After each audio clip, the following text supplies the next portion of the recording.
literally seconds before tip-off of a game scheduled between the Jazz and the Thunder, and the game was then postponed. Gobert was not in the arena, but players were sent back to the locker rooms. Fans were told to leave the arena at that point. And again, it was a very strange spectacle, to say the very least. Let's bring our Royce Young from Oklahoma City into the conversation here. Royce, you were constantly tweeting updates about this throughout the night, saying the Jazz team buses finally left the arena around 2:15 a.m. Eastern time. What is the latest you can tell us about this morning? Well, as of about, at least within the hour, Greeny, the Utah Jazz are still at their hotel. It's the 21C Hotel, not far from the arena here. And they're basically waiting. The results for the testing that they did on team and team personnel should be coming back soon, or maybe they possibly even have it at this point, but they're making determinations on now how to get the team back to Salt Lake City and when they might leave Oklahoma City to do that. And one of those options, I'm told from sources close to the situation, is maybe taking two separate charter planes, one of them being a positive test plane for coronavirus and the other being a negative test plane for coronavirus. And once the team gets back to Salt Lake City, they have hotels arranged that would be set up to quarantine the players in. Again, a positive hotel and a negative hotel. But as it stands right now, the Jazz are still in Oklahoma City trying to figure out their next steps based on what the results may indicate. We've done our best to show the video this morning and play some of the reaction. How would you describe what it was like in the arena last night?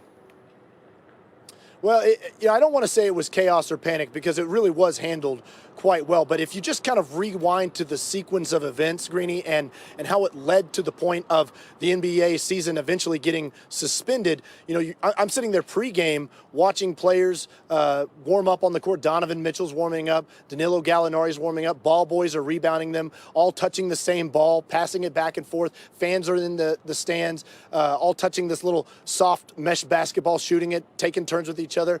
And then you fast forward to Rudy Gobert is questionable with an illness. Quinn Snyder initially ruled him out, then said that he was not there. He claimed that he misheard the question and said that Gobert was still questionable before tip-off. There was confusion on that front. And then 30 minutes after that, the game is postponed and shut down, and we come to find out that Rudy Gobert has the coronavirus. So all of that kind of sequencing of events, I think, kind of goes to show how many unknowns there were in the arena last night, leading up to the NBA season eventually being postponed and suspended. So, as it stands right now, I think you're sitting there with the Utah Jazz 6 hours after the postponement of the game, still in the arena. The Thunder are sent home, and they're literally just a hallway away. So it was there were a lot of circumstances that were, as one Thunder official told me, it felt like that the league was caught a little bit flat-footed with this situation in terms of their preparation.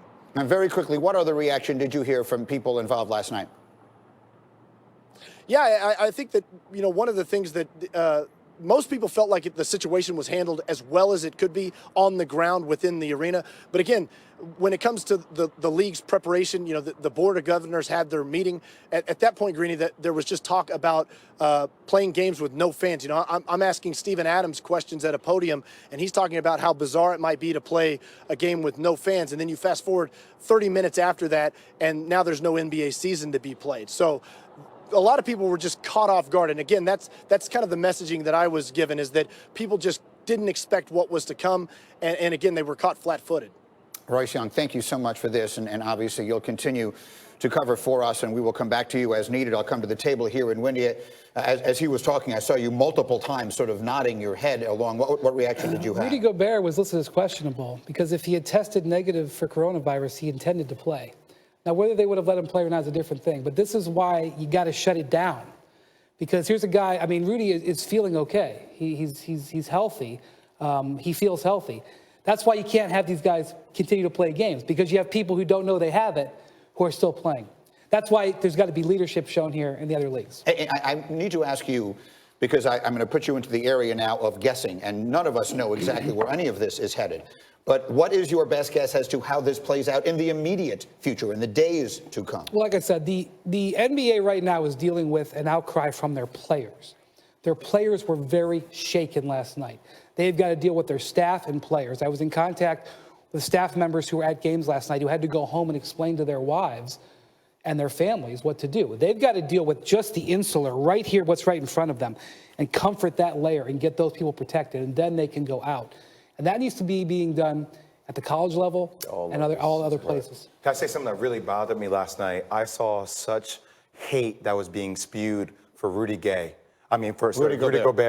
on social media, and that needs to stop, right? Like, we all been ignorant. Everybody's made games. Everybody's played games about this to a certain degree. People make jokes about it all the time. We should have been taking this a lot more seriously. And this is where leadership comes into play, guys. So, you get worried about Zach Lowe, who we work with, who was in close confines with Rudy Gobert. You worry about all the staffers, all the players. This is way bigger than just the players. It's about everybody's health. If you were trying to put yourself in the position, Matt, of some of the players right now, what do you think you would be concerned with right now? Family.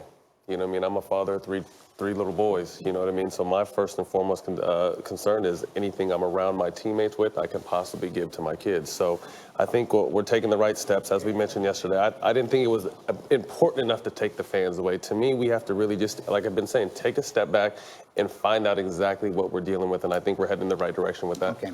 So that's the latest from the NBA, and we'll continue to cover that as we go. Meanwhile, other sports have to deal with this as well. Laura, let's go there. Quickly around the NBA last night while other games were in progress. That at 9:33 Eastern time was the shocked reaction of Mark Cuban after he was shown an email from the league office announcing the suspension of the regular season. Here is what Cuban and others had to say about it.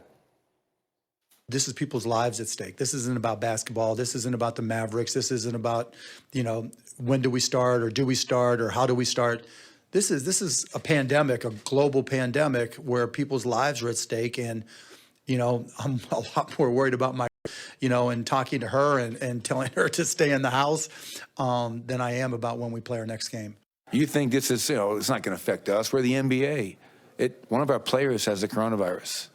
And, who knows what that means for their team and the other teams that, have been with them. So you really get concerned for just what's going on, not just here in the NBA, but in the entire world. These are things that you watch in movies. You watch a movie about this stuff, and now we're living it and trying to, take it day by day and figure out how to move forward and get some clarity. It shows you how, fragile it is. Here it is a player that is in our league that, a lot of players have come in contact with. So that's a concern, and that's why it's prudent for Adam to suspend the season until we get a hold of it and get a grasp of it. Here's some of the reaction on social media. Evan Fournier of the Magic was just on the phone with Rudy, meaning Gobert. He is doing good, man. Let's not panic, everyone. Love you all. LeBron James tweeted, man, we're canceling sporting events, school, office, work. What we really need to cancel is 2020. Damn, it's been a rough 3 months. God bless and stay safe. Steph Curry tweeted, 2020 ain't it. Don't know what to compare the situation to. Just got to buckle up and take care of yourself and those around you. Basketball will be back at some point. But right now, protect yourself and stay safe out there. Let's bring this to our table here to discuss. And we have a couple of former players here, Matt Barnes and Jay Wool. And Jay, I'll start with you. When you saw this last night, and obviously this is something that we have been talking about in the lead up to it, what was your reaction? First off, it's sad for us as a society that this needs to happen to Tom Hanks, Rita Wilson, or Rudy Gobert, an NBA player, for us to take this whole thing very seriously. It's been happening to a lot of people who haven't had big names, and it's been going on for a while. Secondly, this is unprecedented for the league, and I agree with you. Two things can both be true at once. They have made provisions. The NBA did make provisions, and they were allowed to have that kind of care for guys like Stephen Curry or to care for Rudy Gobert to get tested.